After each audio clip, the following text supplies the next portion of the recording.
Hey dudes, what's going on? Xander here, back with more thoughts on rumors and speculation. This time, as you can probably tell by the title and the thumbnail of this video, we are talking about no new Switch hardware until 2024, 2025. Let's get into it. So people have been waiting and clamoring for a new Switch model with updated internals to enable 4K graphics, higher frame rates, and so on.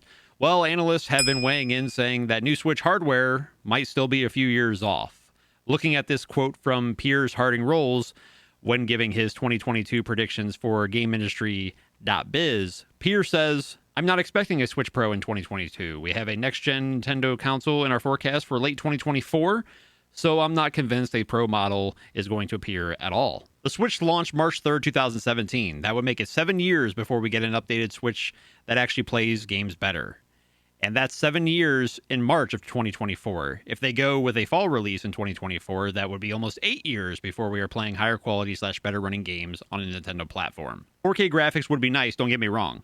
I, for one, would love to have updated hardware to have all the games play at a solid 60 frames per second. Seeing so many games, Nintendo first party included, slow down and chug along with frame rate dips in 2022 is not fun to look at and experience. To see almost all games with jagged edges around most objects is really off-putting as well. Last year we got the Switch OLED and it looks great when I play games on the OLED screen, but as good as it makes games colors pop, it has nothing to let developers make games run better. As another added note, I actually prefer to play Switch games in handheld mode on my Switch OLED instead of having them stretched out on my flat screen TV showing every graphical flaw there is in the games.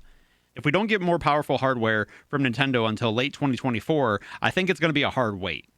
It would be nice to have a console from Nintendo that is as powerful as their competitors so we can get the bigger third-party games running like they do on the competitors' platforms and have Nintendo first-party games running at a minimum 60 frames per second. Again, I go back to frame rate.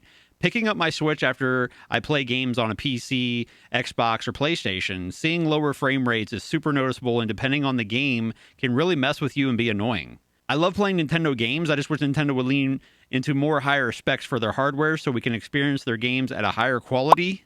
That in 2022 should be the norm. Well, that's my thoughts on Nintendo rumored hardware plans. Let me know what you think in the comments below. This is Xander. Have a good one.